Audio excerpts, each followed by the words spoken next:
j'aurais 3 questions, mais ma première question, elle a 2 volets. La question, qu'est-ce que oui, question. Je peux avoir quand même un bout de papier, un stylo, ça me ferait bien.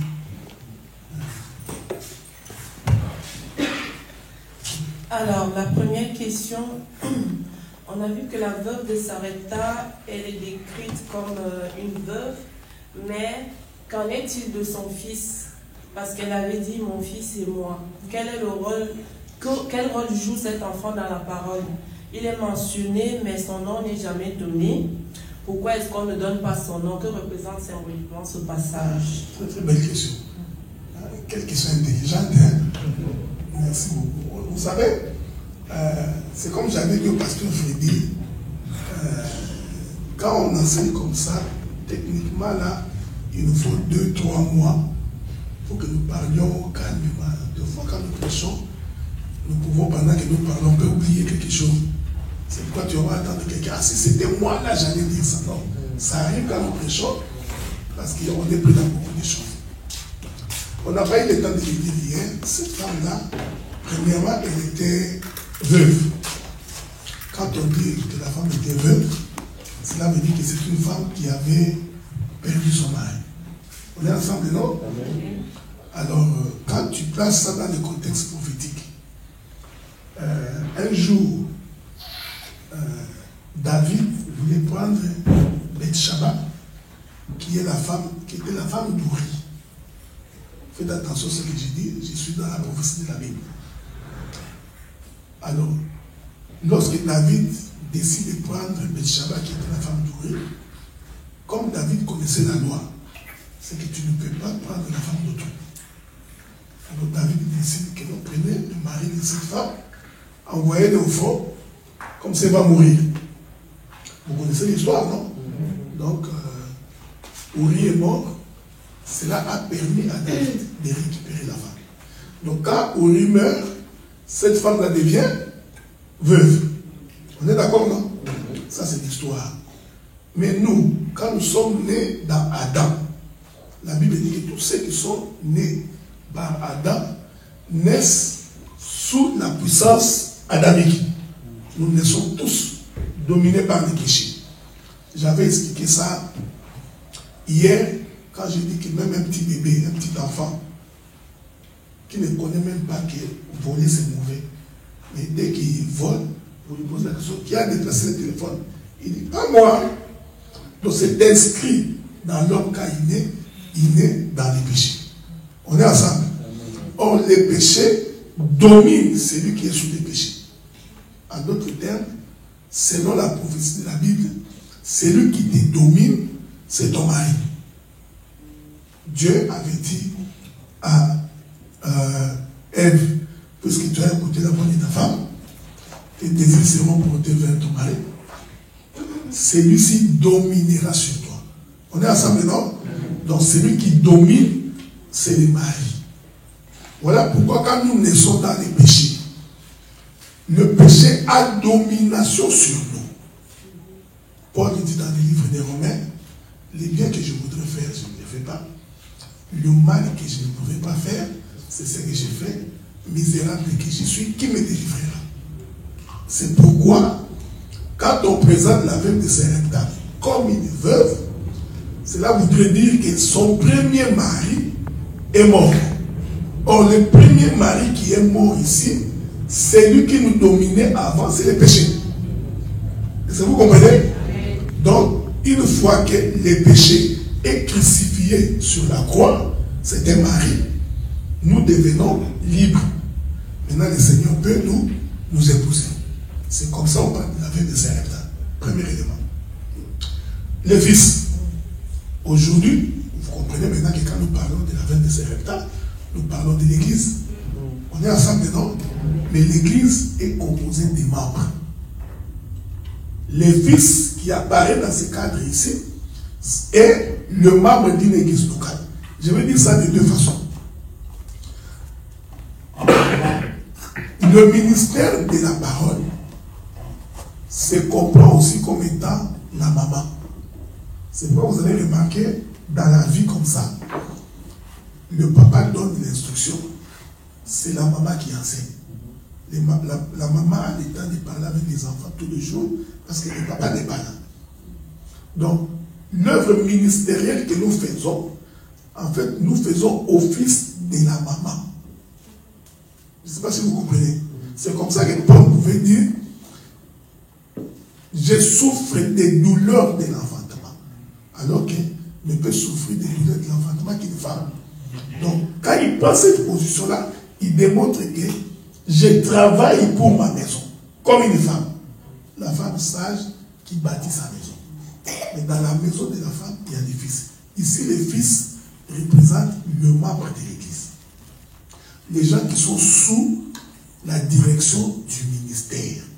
Ce sont ces gens-là qui ont besoin du pain, que nous avions expliqué comme étant la parole, et de l'huile comme étant le Saint-Esprit. Voilà pour répondre à ça. Donc ça répondait un peu aussi à... Tu as le micro, hein? Ça répondait aussi au deuxième volet, mais je pose quand même la question sur le rôle de la veuve. Dans la parole, elle est décrite comme... on l'a vu en train de ramasser du bois et puis de préparer un gâteau, et on comprend que le gâteau c'était le sacrifice et le gâteau l'autel. Représente le bois l'autel et le gâteau l'offrande. Voilà. Et pourtant, dans la parole aussi, on dit que ce sont les hommes qui sont investis du rôle de sacrificateur. Alors, à quel moment la veuve de Sarepta devient-elle symboliquement une figure sacerdotale? Je vais y revenir. J'ai compris. J'ai pas fini, j'ai fini la question. Le détail des 2 morceaux de bois, justement, qu'elle ramasse est intriguant. Pourquoi deux morceaux de bois, et pourquoi c'est une femme qui a accompli... Bon, regardez. Hébreux chapitre 10, on peut dire là. Hébreux chapitre 10.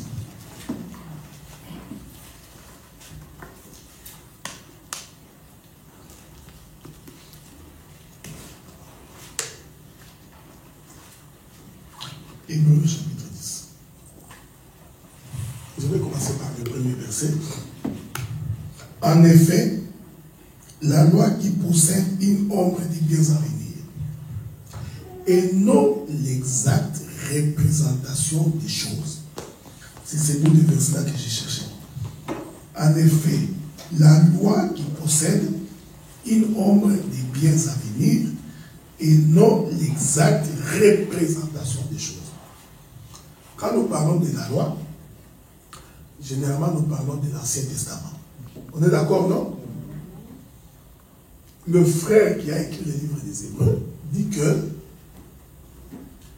cette loi-là, donc l'Ancien Testament, n'est pas la réalité. C'est une ombre.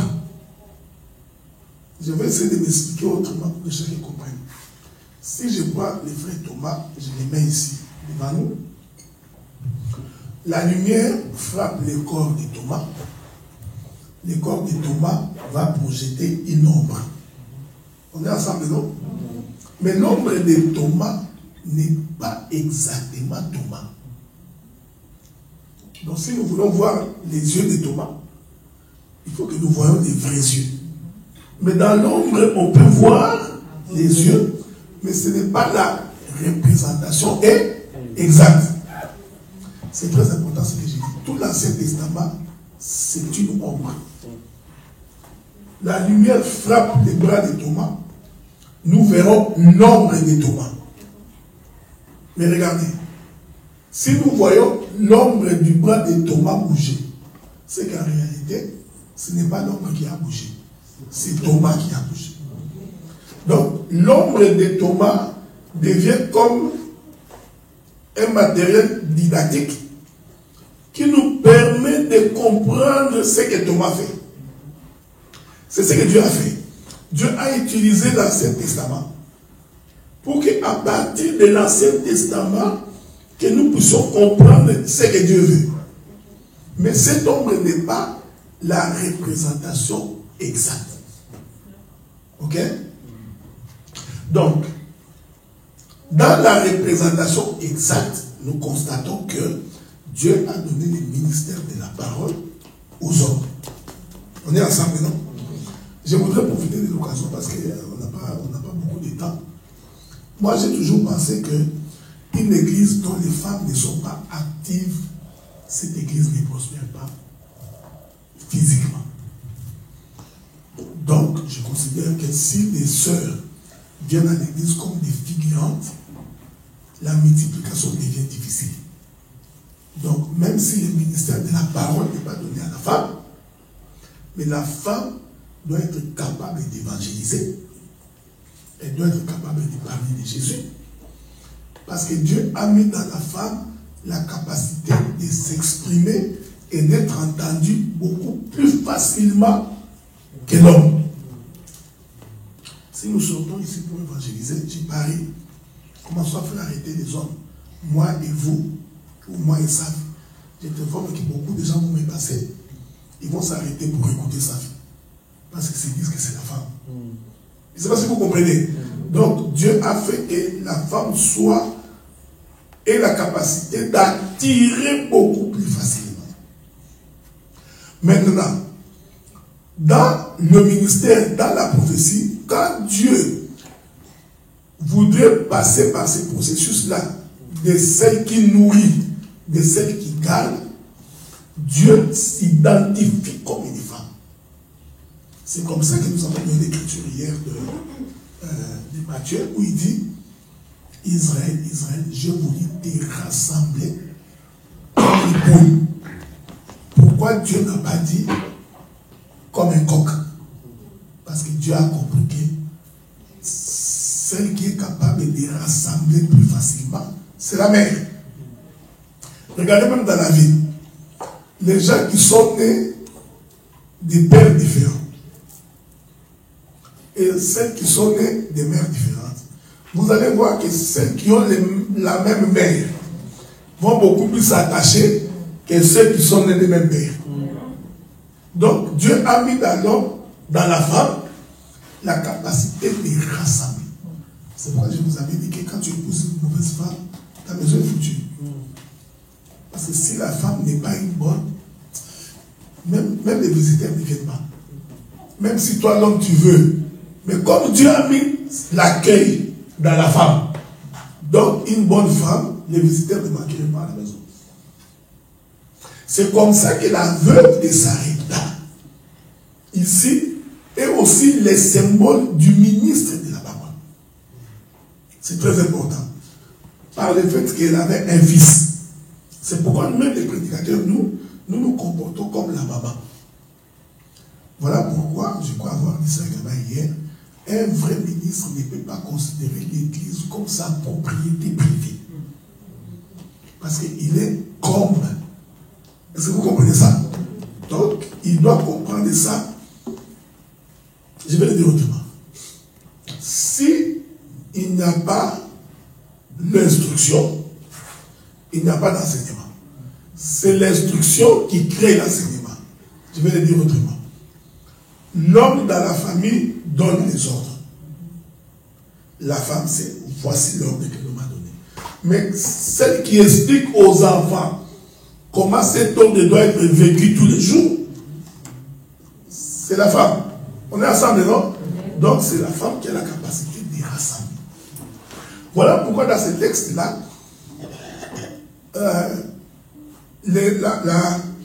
la femme, cette femme-là, est aussi l'image de l'épouse.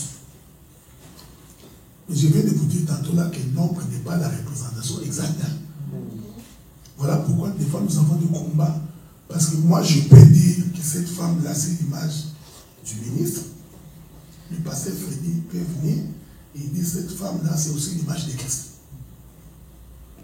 Est-ce que vous comprenez? Il n'a pas contenu l'écriture parce que Christ aussi, quand il est descendu pour nous avoir, il est aussi descendu comme une femme. Est-ce que vous comprenez? Donc la même femme-là peut à la fois être l'image du ministre. Vous voyez, là, je suis vraiment descendu dans la doctrine, comment nous vivons tous les jours. Mais la même femme, dans la prophétie, c'est aussi l'image de Christ. C'est comme ça que j'ai dit. Pourquoi les deux bois? je vous ai fait une remarque pour vous dire,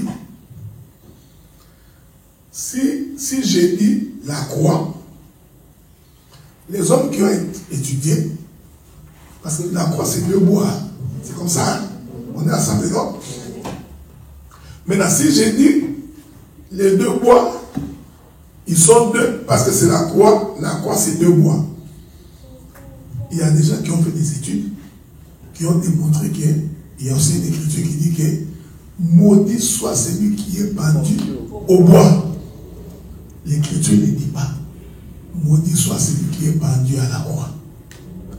Je ne sais pas si vous comprenez. Et les historiens démontrent qu'à une certaine époque des Romains, on ne crucifiait pas les gens comme ça. On les crucifiait, les deux mains comme ça, les deux pieds. Alors, pour éviter que ce soit des discussions de mots, nous résumons que les deux bois ayant servi pour préparer la farine, donc les deux bois deviennent l'autel des sacrifices. Ok? Mais dans l'autel des sacrifices, dans l'Ancien Testament, on mettait du bois. En Jésus, il a été crucifié sur la croix. Donc c'est ça l'image de ces deux bois. Mais j'avais ajouté un autre élément. J'ai dit, en réalité, sur la croix, Jésus a réuni deux peuples. Je crois que j'ai expliqué ça depuis que j'avais commencé lundi. J'avais dit ceci. Le soleil se lève le matin. Il marche. J'ai expliqué que le matin, c'est Israël.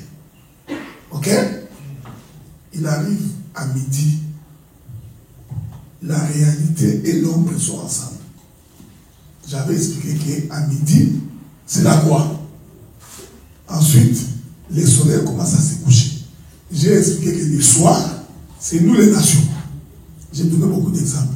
Donc, en Jésus, nous avons l'alliance du matin. En Jésus, nous avons l'alliance du soir. En d'autres termes, ce sont les deux bois. Un de bois, c'est Israël. Notre bois, c'est nous. Mais tous les deux, nous n'avons qu'un seul évangile, c'est l'évangile de Jésus-Christ. Donc vous comprenez, c'est ça l'essence de ces deux bois-là. Mais nous pouvons expliquer que les deux bois, c'est aussi l'endroit où on prépare. Alors si je voudrais faire un peu de l'évangélisation, je peux également dire les deux bois, c'est un réchaud. Ça, si tu veux rendre ça attirant, parce qu'on prépare sur un réchaud. Les deux bois, c'est une cuisinière. Et c'est là-bas qu'on prépare le pain. Dans la révélation, quand Jésus vous dit, je suis le véritable pain descendu du ciel, il dit que j'ai été préparé dans les cieux et j'ai été envoyé sur la terre. Voilà un peu ce que je peux dire par rapport à vos questions. Ok, merci. Dernière question, après je passe la parole aux autres. On a vu que la veuve de Sarepta est originaire de la même région que Jézabel, donc de Sidon. Toutes les deux sont des femmes étrangères en dehors du peuple d'Israël. Pourtant, leur destin et leur symbolisme sont différents, opposés. Pourquoi Dieu choisit-il d'utiliser deux figures féminines venues de la même contrée pour incarner deux réalités différentes? Merci beaucoup. Il est intelligent. J'ai peur de sœurs comme ça. Rarement j'ai entendu des sœurs poser des questions comme ça. Les sœurs ne posent pas des questions, sont toujours l'homme de Dieu, tu vas manger les foufous. Et ça, c'est intéressant. Ça. Regardez. Vous savez que la terre est sous l'eau. Même là où on est là, quand vous descendez, les bases de la terre sont sous l'eau. C'est ce que Dieu a dit à Job. Parce que c'est toi qui as placé les bases de la terre dans la mer. Mais regardez au commencement. Au commencement, l'Écriture confirme que la terre était sous l'eau. Toute la terre. Et je vous avais dit, quand j'expliquais, que la terre représentait les hommes. Ou l'homme. Maintenant, quand Dieu appelle la terre des eaux pour que la terre sorte, avez-vous remarqué que toute la terre n'est pas sortie des eaux? Pendant que nous parlons ici, nous sommes sur une terre qui est sortie des eaux, mais en bas, il y a une autre terre qui est restée dans nous.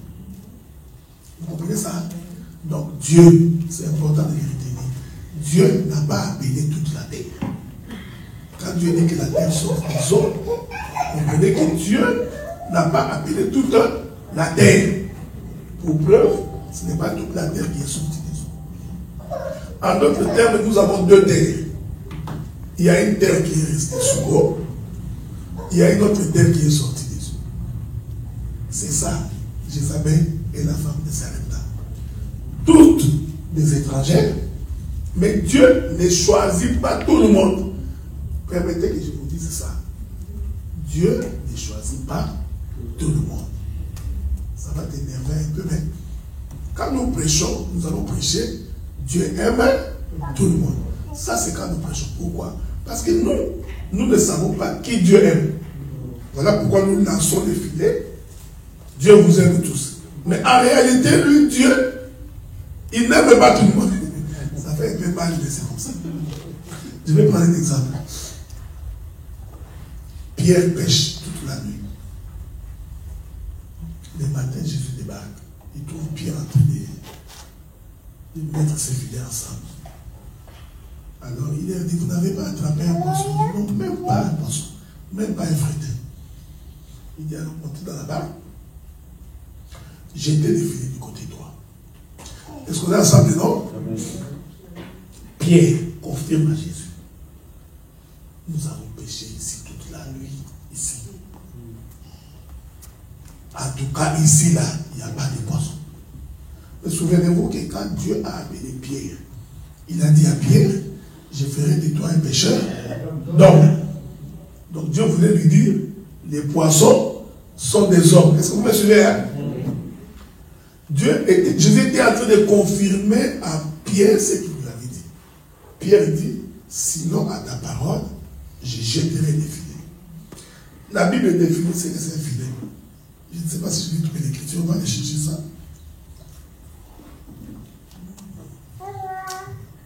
La Bible définit ce que c'est un filet. Je crois que ça doit être dans le livre de Pierre.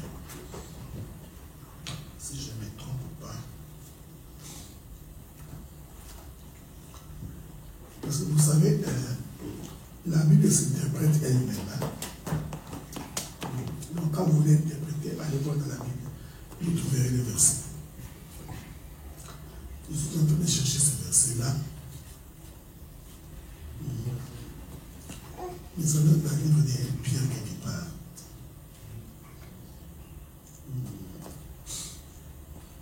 Si quelqu'un est trouvé, peut me l'envoyer. Mais je n'ai pas encore trouvé le verset que je trouve là. Ok, merci, je vais me compter trois mots. Luc 5,7. Quel verset? Tu es dans quoi? Luc 5,7. Lis pour nous. Simon lui répondit, Maître, nous avons travaillé toute la nuit sans rien prendre. Mais sur ta parole, je jetterai le filet. Non, c'est pas ça. Mais c'est pour ça que je cherche ça. Il doit y avoir une écriture dans le livre de 1 Pierre. Il y a 5 minutes, non? 1 Pierre Romain. 5 minutes. Allons voir. 1 Pierre. Mais si tu as trouvé, tu peux lire pour nous. Hein. Je ne sais pas si c'est ça. Hein. Soyez sobres, veillez, votre adversaire le tient rôle comme un lion rugissant, cherchant qui le dévorera. Bien que ce ne soit pas un filet, donc je ne sais pas si c'est. Je ne sais pas, c'est ça. Donc il y aura parmi vous de faux docteurs qui introduisent des sectes pernicieuses. Ils attrapent des âmes faibles de manière figurée, donc je ne sais pas si c'est le piège. Non? C'est pas ça? Un peu similaire, mais il y a vraiment une écriture où le Seigneur, quand tu parlais du filet, il dit exactement que c'est la parole. Bon, je vais prendre notre écriture pour me faire comprendre là pour toutes ces écritures-là. Dieu dit à Pierre, je ferai de toi un pécheur d'homme. On est ensemble, non? Nous arrivons le jour de la Pentecôte. Quand nous arrivons le jour de la Pentecôte, Pierre prend la parole, il prêche. Pendant qu'il prêche, 3000 âmes se convertissent. Prophétiquement, cela voulait dire Pierre venait de jeter les filets dans le monde. Est-ce que vous me souvenez? Mais de quelle manière a-t-il jeté les filets? Par la parole. Donc la parole devient le filet qui attrape les hommes. Je rentre maintenant dans l'exemple que j'avais pris. C'est Matthieu alors. Matthieu combien? Matthieu 1, verset 13, 47 alors. D'accord, alors voilà ça. Le royaume des cieux est semblable à un filet jeté dans la mer qui ramasse des poissons de toute espèce. Merci beaucoup, que Dieu vous bénisse. Je savais que l'écriture est quelque part, mais je ne bloque pas. On est devenu vieux. Des fois, on ne bloque pas les versets. C'est pourquoi moi j'aime. Vous savez, quand tu veux être ministre, il faut d'abord commencer par lire. Parce que quand tu lis beaucoup, pendant ta prédication, tu auras l'impression comme s'il y a des connexions dans ta tête. Parce que tu avais déjà lu des versets qui parlent de ça. Matthieu confirme que la parole de Dieu c'est un filet qu'on jette dans la mer.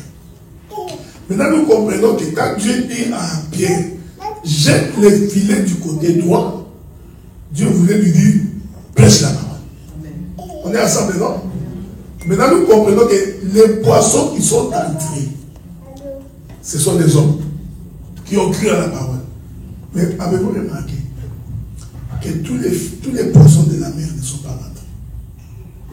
Est-ce que vous me suivez? Pierre n'a pas vidé tous les poissons. En d'autres termes, les filets jetés n'ont pas ramassé tous les poissons. Il n'a pas pris toutes les personnes. Donc quand nous prêchons la parole, ne rentre dans les filets que les hommes que Dieu avait prédestinés dès avant la fondation du monde pour croire. Voilà pourquoi. La veuve de Zarepta et Jézabel, toutes deux de la même région, c'est-à-dire toutes deux dans le monde, Dieu jette des filets, choisit la veuve de Zarepta.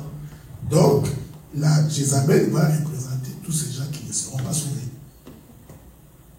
Donc, parce qu'il y a des gens qui ne seront pas sauvés. Est-ce que vous me suivez?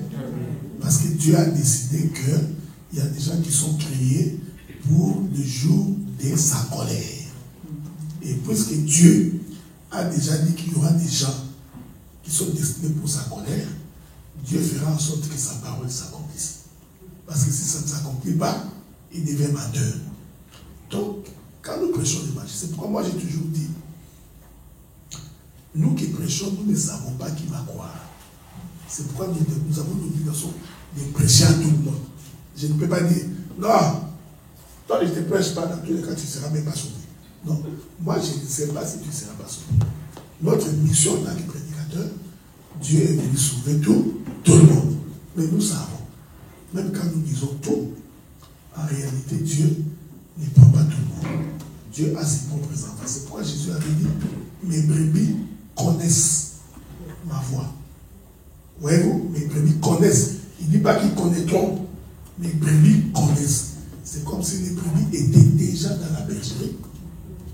Ils connaissent déjà la voix du berger, mais ils sont perdus. Mais quand ils vont écouter la voix du berger, alors ils vont revenir. Voilà un peu ce qu'il y a. Je vous remercie. Juste pour préciser que tous ceux qui posent des questions sur Zoom, on les note au lieu de les arrêter. Sinon, voilà, il y a une question.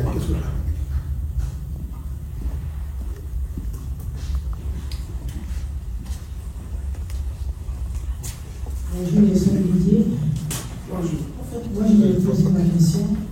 Comme vous avez parlé, quand les enfants d'Israël, ils ont traversé le Jourdain, l'arche était sous l'eau. Et alors, les enfants d'Israël, ils marchaient avec la présence de Dieu. Quand l'arche était restée dans l'eau, et leur vie c'était comment? Et après, deuxième question, quand vous avez dit que Jean-Baptiste, il baptisait parce qu'il y avait une arche sous l'eau, est-ce que Jean-Baptiste, Dieu lui a révélé qu'il y a une arche sous l'eau? Et quand il baptisait les gens là, ils étaient des hommes pécheurs. Parce que Ouza était mort, il voulait redresser l'arche. Est-ce que les gens qui Jean-Baptiste est baptisé sous l'eau, est-ce que tous c'était vraiment repentis ou c'était comment? Et Dieu, pendant que l'arche était sous l'eau, est-ce que l'arche n'a pas frappé quelqu'un? C'est que Jean-Baptiste est baptisé. Et quand est-ce que l'arche était sortie pour répartir avec les enfants d'Israël?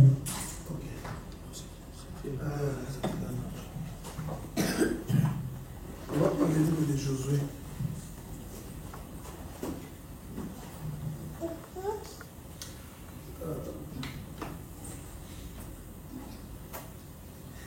Josué chapitre 4.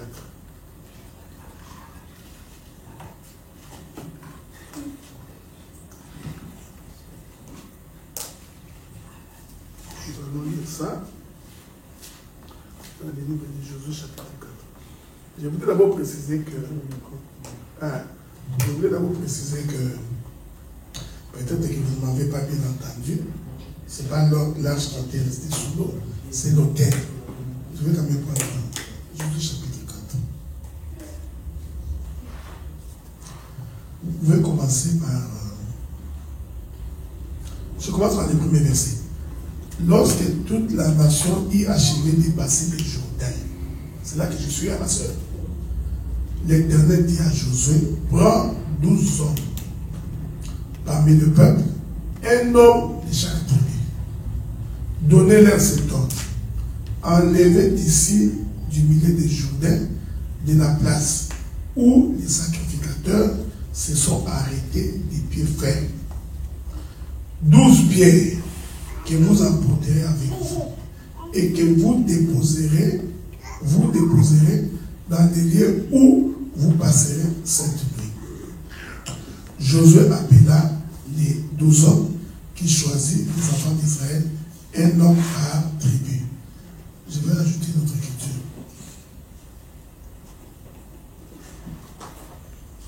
Verset 9. Toujours Josué chapitre 4, verset 9. Josué dressa aussi 12 pierres au milieu du Jourdain, à la place où s'étaient arrêtés les pieds des sacrificateurs qui portaient l'arche de l'alliance, et ils sont restés jusqu'à ces jours. J'aime la Bible. Là, quand tu fais un partage avec un musulman, il dit, tu vois, votre Bible, là, c'est de l'aventure. Hein. Ici, c'est écrit jusqu'à ces jours. C'est-à-dire jusqu'aujourd'hui. On est ensemble, non?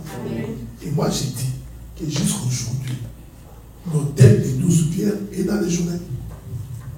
Maintenant, regardez comment on explique les Écritures. Je vais répéter ce que j'avais dit. Israël s'est déplacé avec l'arche. Ce sont les sacrificateurs qui portaient l'arche. On n'a pas eu le temps d'expliquer ça. Quand Israël s'est déplacé, il y avait 3 tribus devant, 3 tribus derrière, 3 tribus à gauche, 3 tribus à droite. Les Lévites étaient au milieu, transportant l'arche. On est ensemble, non? C'est-à-dire que si tu regardes Israël comme ça, quand il se déplace, tu ne verras pas l'arche. Parce que l'arche est au milieu. Celui que tu verras en premier, c'est la tribu de Juda.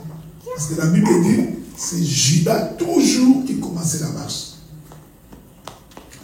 Tu verras Juda en train de venir, mais c'est que tu ne comprends pas que derrière Juda, l'arche est cachée. Ils sont arrivés devant les Jourdains. Je répète, c'est très important. Parce que j'avais expliqué pourquoi Jean-Baptiste est venu dans les Jourdains. Ils arrivent au Jourdain. Josué dit au peuple, ouvrez les camps, faites passer le sacrificateur qui porte l'arche. On est ensemble, non? Les camps se divisent, les sacrificateurs qui étaient cachés à l'intérieur sortent. Ils sortent portant l'arche. Ils rentrent dans l'eau. C'est ça, c'est là où nous sommes.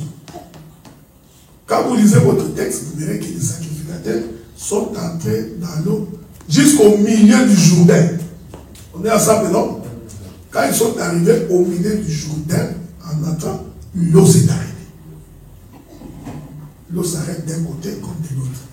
Le peuple commence à traverser.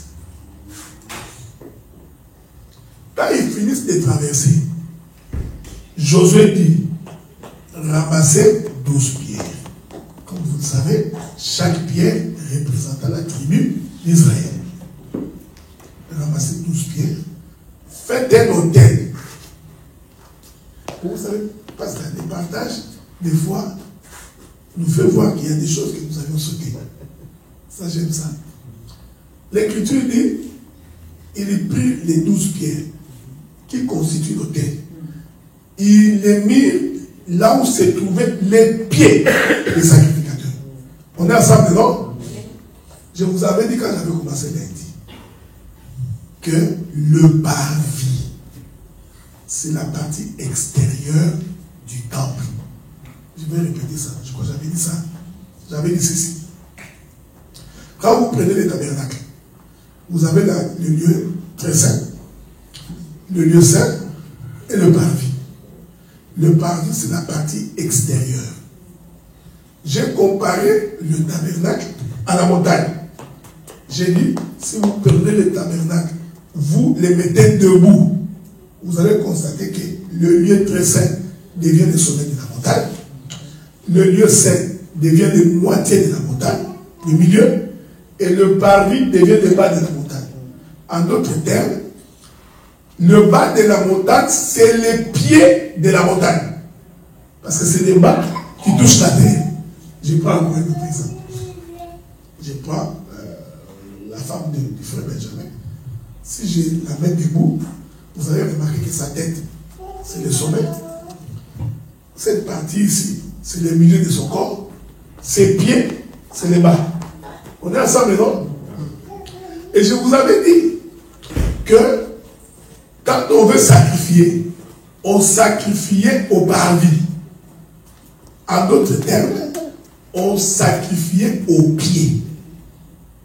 Et j'ai expliqué que le pied, le bas, c'est la terre. Est-ce que vous me suivez? C'est pourquoi la femme qui a répandu les parfums a répandu les parfums au pied de Jésus. C'est pourquoi la femme qui avait la perte de sang, quand elle a voulu toucher Jésus, il est venu toucher au bas des arômes, c'est-à-dire au pied de Jésus. C'est pourquoi on prie les 12 pieds. On doit mettre ça là où se trouvaient les pieds des sacrificateurs. C'est l'image de l'autel pour les sacrifices. Alors je vous avais dit ceci. Quand vous avez l'autel, il faut qu'il y ait l'animal. Parce qu'un autel sans l'animal de sacrifice n'est pas un animal. Mais Josué, au lieu de mettre l'animal, il met ses mains à l'autel, il dit, allons-nous-en. En réalité, Josué avait préparé déjà l'autel pour l'animal qui doit venir mourir. Je vais répéter ça pour que la nation comprenne. Donc, l'arche était sortie. Parce que les sacrificateurs portaient l'arche et ils sont sortis avec l'arche. Donc l'arche a continué avec les peuples. C'est plutôt l'autel qui était resté dans l'eau. On est ensemble, non? Ça prend beaucoup d'intelligence de l'esprit parce que ce que j'ai dit c'est profond. Parce que l'autel dans l'eau, c'est le monde. Je vous avais dit ça. Hein? Je ferai de toi un péché. Donc, Dieu identifie l'eau comme étant le monde. En d'autres termes, l'autel que Josué a laissé dans l'eau était l'image d'un autel laissé dans le monde.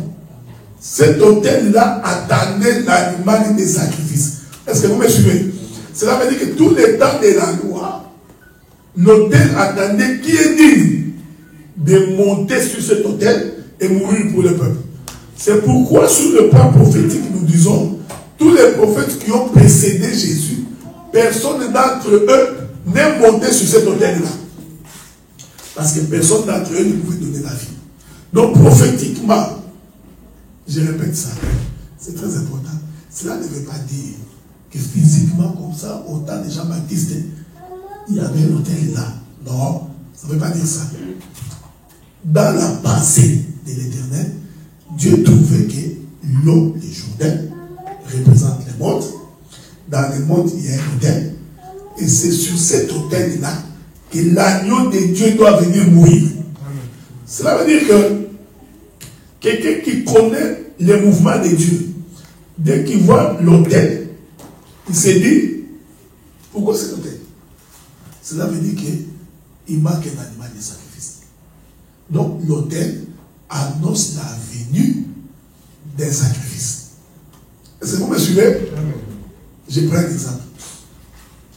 Si les 3 frères de Joseph, pardon, de David, n'étaient pas au champ de combat, David n'allait pas venir. On a ça maintenant. Si David est allé au champ de combat, c'est parce que ses frères étaient là. C'est comme ça que son père lui a dit, prends du pain, va voir tes frères. Mais prenons l'exemple que les frères de David n'étaient pas au combat, David ne serait pas envoyé.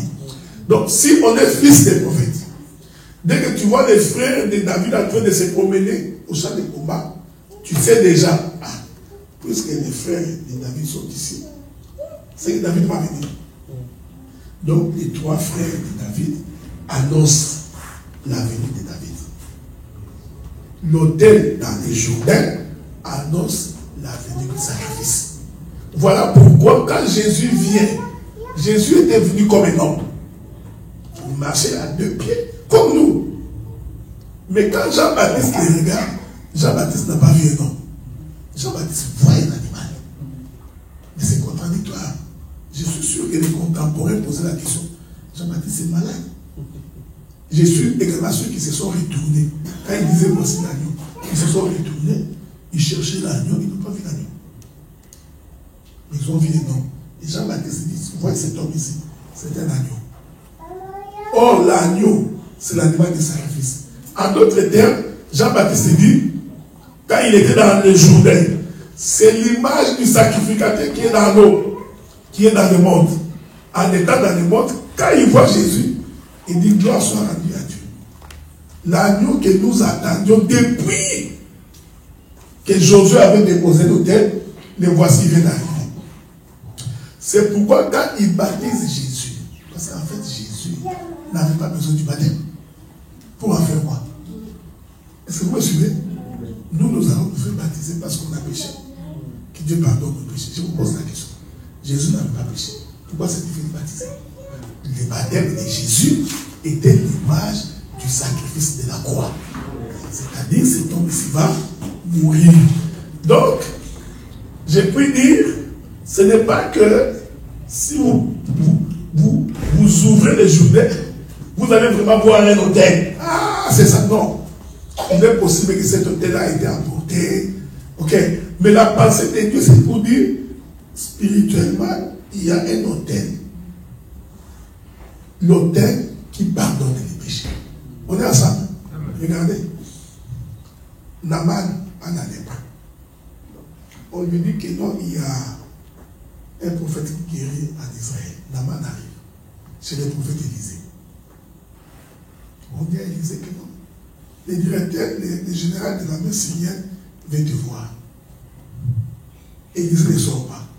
Il envoie son serviteur Géasi. Il dit, dis-lui d'aller se laver au Jourdain. Est-ce que vous me suivez? Donc cela veut dire qu'il lui disait que les Jourdains purifient. Les Jourdains ôtent les péchés. Ah, vous comprenez, non? Les gars a discuté. Il dit, mais ce gars-là, il est malade. En Syrie, il n'y a pas de piscine. Pour que j'aille me laver. Pourquoi il doit aller me déplacer, aller au Jourdain, une eau sale? Mais lui ne comprenait pas que c'était la purification. En réalité, Élisée lui disait, dans le Jourdain, il y a un hôtel qui enlève les péchés. Est-ce que vous me suivez? Donc, nous chantons un hôtel dans le Jourdain qui pardonne le péché. Or, en réalité, cet hôtel-là qui pardonne les péchés, c'est le sacrifice de la croix.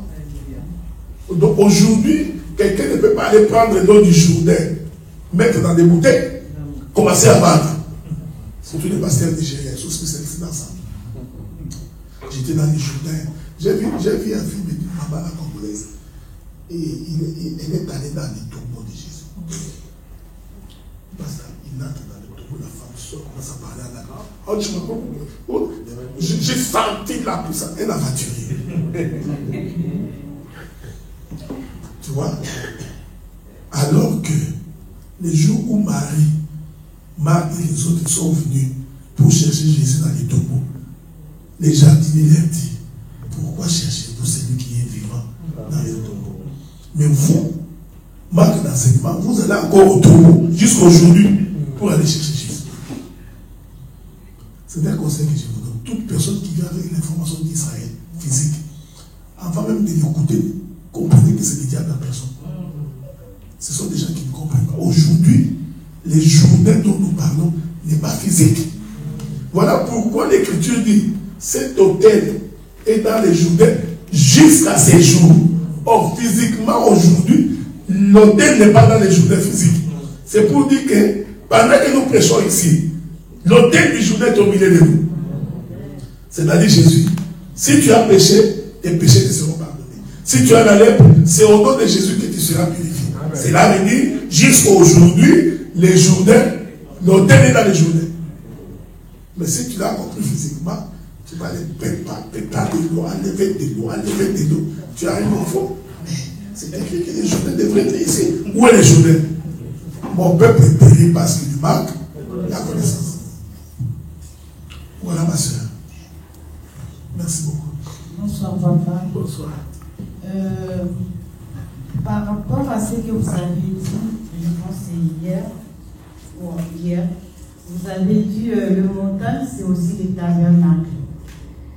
Après, vous nous avez expliqué les hauts de montagne, c'est le matin, et la vallée, c'est le soir. Je vois qu'il y a deux choses. Mais tabernacle, il y a 3 parties de tabernacle. C'est ça, je pense. Bon, ça veut dire. Mais dans cette église, il y a des soeurs qui posent des questions, c'est terrible. C'est la première fois que je fais le partage où il n'y a que des soeurs qui posent des questions. Ça, c'est intéressant, ça. Regardez. Je vais dire beaucoup de choses, mais pour dire la même chose. Jésus, Dieu dit aux enfants d'Israël, les jours de la Pâque, vous prendrez l'agneau, vous l'immolerez entre les deux soirs. On est ensemble, non? Il ne faut pas être troublé par entre les deux soirs dans un détour de boulot. Je vais prendre un exemple concret. Quand Dieu crée, il crée les matins et les soirs. Les matins et les soirs. Vous pouvez commencer comme vous voulez, le soir, le matin et le soir. Peu importe. Les matins et le soir. J'avais dit ceci. Le matin, c'est toujours en haut. Parce que le soir, c'est toujours en bas. Je vais expliquer ça clairement. Quand nous naissons, nous venons de commencer notre vie sur la terre. De la même manière que le soleil se lève le matin. Vous comprenez?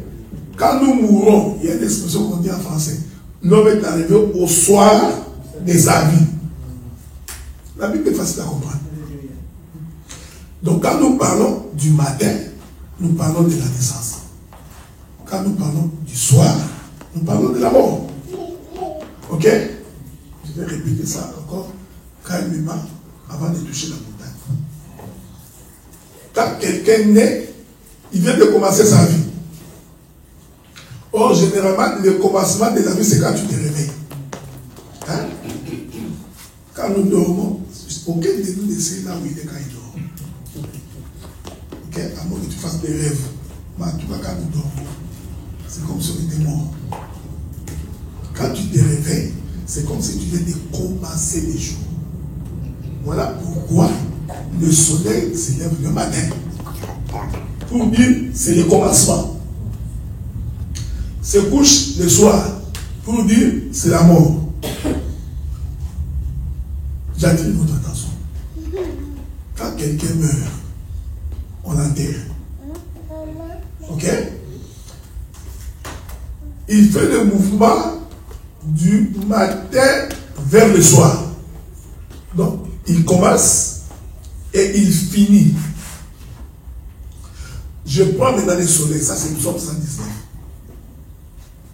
Nous, c'est le matin que nous disons que le soleil s'est levé. Donc il vient de commencer. Quand le soleil se couche, nous comprenons que c'est le soir. En d'autres termes, le coucher du soleil, c'est le lieu de sa mort. Le lever du soleil, c'est le lieu de son commencement. C'est ça, non? Là où il a commencé sa course, c'est le commencement. Là où il vient dormir, c'est la fin, c'est la mort. Ça là, c'est très facile à comprendre d'abord. Or, le soleil s'éleva le matin. Nous comprenons que le matin, c'est le commencement. C'est couchant le soir. Nous voulons dire que le soir, c'est la fin. C'est pourquoi vous allez remarquer même le soleil naturel. Quand il s'élève le matin, il s'élève avec force. Le soleil du matin pique. Tu ne peux pas supporter ça. Quand il arrive à midi, il est très fort. Mais quand le soleil commence à se coucher, il devient faible. C'est comme ça que Dieu a fait la vie de tout homme. Cet enfant-là qui est en train de courir ici, là, il peut courir ici toute la journée sans se fatiguer. Parce qu'il vient de se réveiller. Vous comprenez ce que je dis, hein? Ce n'est pas qu'il vient de se réveiller du sommeil. Il vient de naître. Donc, il peut courir. Quand il aura 14 ans, même toi, sa maman, si vous courez ici, il va te dépasser à la seconde. Pourtant, c'est toi qui lui as donné naissance. Quand il arrive à 18 ans, là, c'est impossible. C'est pourquoi même quand on est parent, quand l'enfant commence à atteindre 18 ans, il faut éviter de les taper. Parce qu'il va te pousser comme ça, tu vas tomber. Est-ce que vous comprenez ce que je dis? Donc, la vie de l'homme est comme ça. Mais quand nous vieillissons comme nous, parce que moi, dans 2 ans, j'aurai 60 ans quand j'ai vieilli. Donc, quand nous vieillissons, même pour monter les escaliers, il y a la seule sage qui s'est moquée de moi ce matin. Il dit, comme tu deviens vieux comme ça, même des petits vieux, ça t'attraper. Pourtant, moi, les virus ne m'attrapent pas. Mais maintenant, il suffit de fièvre, j'attrape. Virus, j'attrape. J'ai compris qu'on est devenu vieux. Donc, quand on devient vieux, on commence à perdre sa force. Est-ce que vous me suivez? C'est comme ça que Jésus, quand il tend vers sa mort, il devient faible. Le coucher du soleil, tu peux les regarder. Mais quand le soleil est à midi, pour les regarder, il faut mettre les lunettes. Mais au coucher du soleil, le même soleil qui était fort devient faible. Mais le soleil fait le mouvement du lever vers le coucher. On est ensemble, non? C'est comme ça que j'ai dit. Le lever du soleil devient le sommet de la montagne. Parce que c'est là que le soleil s'est levé. Le coucher du soleil devient les bas de la montagne. C'est comme ça que, je crois que c'est David qui dit ça, le ciel est son trône, la terre est son marchepied. Au commencement, Dieu créa les cieux et la terre. Les cieux est en haut, ou sont en haut comme vous voulez, mais la terre est en bas. Est-ce que vous comprenez ça que j'ai dit? Maintenant, ce que je voulais dire, c'est celui-ci. Le matin, quand tu lis ta Bible, tu verras que c'est à ce moment-là que Dieu a fait alliance avec Israël. Je ne vais pas dans les détails. Quand Dieu a commencé sa vie sur la terre, Dieu, quand il a commencé, quand il est entré dans le commencement, le premier peuple que Dieu a choisi, c'est Israël. C'est le peuple avec qui Dieu a fait alliance. Je laisse Abraham, Isaac et Jacob. Hein? Parce qu'il faut savoir qu'Abraham, Isaac et Jacob ne sont pas juifs. Ok? C'est important. Abraham, Isaac et Jacob ne sont pas israélites. Israël a commencé avec Jacob. Donc, le premier peuple avec qui Dieu fait alliance, pas des individus. Dieu a fait alliance avec des individus, Abraham, Isaac et Jacob. Mais Israël, Dieu fait alliance avec eux comme un peuple. Donc, cela veut dire que le matin, Dieu a fait alliance avec Israël. Parce qu'il a commencé avec eux. Mais il a fini avec nous. C'est-à-dire le soir, il fait alliance avec nous.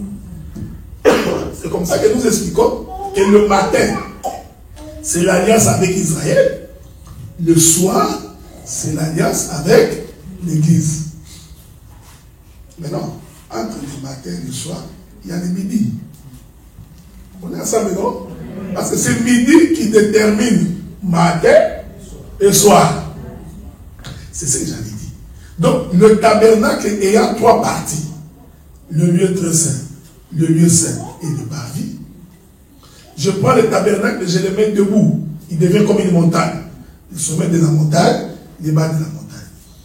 Mais entre le lieu très saint et le parvis, au milieu, il y a le lieu saint. C'est-à-dire c'est le lieu saint qui sépare le lieu très saint et le parvis. Donc, les lieux saints deviennent le milieu. C'est là que je vous avais dit. Hier soir, hier matin, c'est fit le premier jour. Le jour a un matin, le jour a un soir. Et je vous ai fait comprendre que selon la Bible, le jour a 12 heures. Donc, le milieu du jour, c'est la 6e heure. Est-ce qu'on est ensemble? 12 divisé par 2. C'est comme ça que Jésus a été crucifié sur la croix à la 6e heure. Pour déterminer qu'il est le milieu entre l'alliance du matin et l'alliance du soir. Cette pensée-là, nous la reprenons dans la montagne.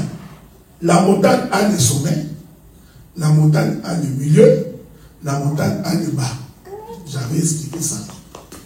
Quand Jésus a pris ses disciples, il les prend 11. Il marche. Ils sont sortis de la maison. Est-ce qu'on est ensemble? Non? Ils sont sortis de la chambre haute. Ils entrent dans les jardins de Gethsémani. Ils arrivent. Jésus dit aux 8, vous, restez ici. Il va faire la marche du sacrificateur qui va dans les lieux très saints. Il dit aux 8, vous, restez ici. Il prit avec lui Pierre, Jacques et Jean. On est ensemble, non? Il se déplace en laissant les 8. Il marche avec eux. Il arrive quelque part. Il dit, vous aussi, Pierre, Jacques et Jean, restez ici. Moi, je vais aller moi-même prier. Il fait la subdivision du lieu très saint, du lieu saint et du parvis. Donc, l'alliance du Seigneur, parce qu'ici, il y a beaucoup de choses à dire, mais je vous évite ça pour que vous ne soyez pas troublés. Donc, l'alliance du Seigneur est subdivisée en 3 parties. Le sommet de la montagne, les milieux de la montagne et les bas de la montagne. Et les milieux de la montagne, ça, je vous donne un bonus. Je vous donne un bonus. Les milieux de la montagne, c'est là où se trouve la victoire du peuple. Hein? Parce que les milieux de la montagne est comparable au lieu saint. C'est dans les lieux saints qu'il y a le pain. Oh, je vous avais expliqué que le pain, c'est la parole. Celui qui a la parole, il remportera toujours la victoire. À mon nom, vous chasserez les démons. C'est la parole. C'est pourquoi le jour où Israël combattait Amalek, le combat étant devenu dur, Moïse appelle Josué. Il dit non, je monterai à la colline. Souvenez-moi attentivement. Il n'a pas dit que je monterai au sommet de la montagne. Il dit je monterai à la colline. Là-bas, je les tiendrai moi, Aaron et Hur. Mais vous, le peuple, vous serez en bas avec Josué en train de combattre. Là où Moïse est allé se mettre, c'était au milieu de la montagne. Parce que la différence entre la montagne et la colline, c'est que la montagne est très élevée. La colline est moins élevée. On est ensemble, non? La colline, c'est exactement la hauteur du milieu de la montagne. Et c'est là que Moïse se tient. Le 2 mains levées d'un côté Aaron, de l'autre côté Hur. Est-ce que vous remarquez? En fait, Moïse a repris la configuration du tabernacle.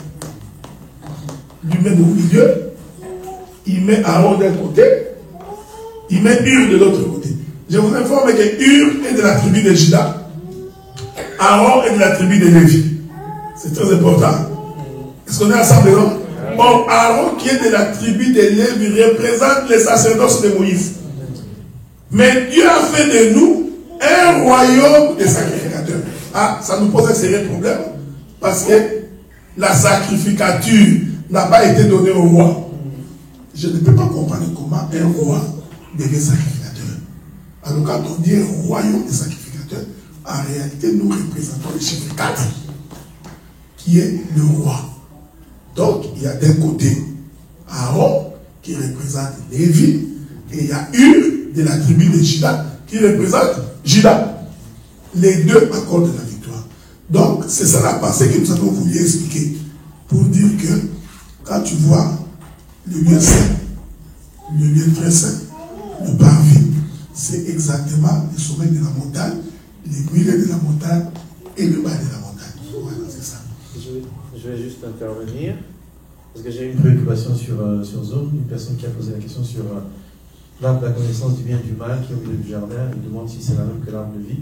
Je pense que si la personne pourrait repartir écouter, je pense que ça doit être le 4e jour, on avait montré que c'est un seul arbre mais qui présente une face. Il y avait, l'homme de Dieu disait, une face ténébreuse et une face de clarté. Mais je ne vais pas rentrer dans ces détails, mais pour dire qu'on veut encore aller dans plus de questions. Avant qu'un frère qui pose une question. Attendez, je vais donner un frère d'abord. Je vais juste te donner une préoccupation. Il y a une question qui a été posée, parce que toujours par rapport au sacrifice, je suis dans Genèse chapitre 22, il y a cette question, elle a été posée jusqu'à ce qu'on a pu la répondre. C'est verset 7, Isaac parlant à Abraham, il dit mon père, il répondit me voici. Isaac reprit, il dit voici le feu, voici le bois, où est l'agneau pour l'Holocauste? Donc cette question, elle a été posée, non pas seulement par Isaac, mais elle a été posée pour que la réponse vienne être donnée par Jean-Baptiste. Quand Jean-Baptiste a donné la réponse, alors ça a apaisé Isaac. Mais il faut comprendre que Isaac, quand il posait la question, il était dans la position d'abord du fils, parce qu'on a dit à Abraham, donne-moi 1, ton fils, 2, ton unique, 3, celui que tu aimes. Et Isaac, remplissant ces fonctions-là, il présageait déjà, il prophétisait déjà que c'est lui qui viendrait comme l'agneau de Dieu, serait un fils, il serait unique, et il serait celui que le Père aime. Il dit, voici, celui-ci est mon fils bien-aimé. Donc, à cette question, au cours des âges, les gens ont essayé de répondre. Même Élie a répondu. Il a pris quoi? Il a pris un taureau. Il a sacrifié un taureau. Mais comme ce n'était pas l'animal de sacrifice, vous avez vu que, enfin, c'est vrai que le feu est descendu, mais comprenez ma pensée. Quand Jézabel s'est levée pour attaquer Élie, qu'est-ce qu'il a fait? Il a fui. N'est-ce pas? Mais quand l'agneau de Dieu a été donné, nous aujourd'hui, si Jézabel s'élève, est-ce que nous allons fuir? Non. Parce que l'agneau véritable a été immolé. Donc, dans tous les âges, on a répondu. C'est pour cela nous disons que c'est Jean-Baptiste qui a trahi Jésus et non pas Judas. Amen. C'est merveilleux ça. Amen. Moi, j'aime ça. Je ne sais pas si vous avez compris, mais c'est intéressant. C'est-à-dire que la question qu'Isaac avait posée, où est l'agneau? Cette question-là est restée en suspens pendant des générations, jusqu'à ce que Jean-Baptiste a dit voici l'agneau. Et le passage, j'ai aimé ce que tu as dit. C'est Jean-Baptiste qui l'a réversé. Il a resté c'est lui chercher depuis longtemps. Il y a une question maintenant, j'ai un frère. Je sais qu'ici c'est que les sœurs, mais bon, les frères ils sont là aussi.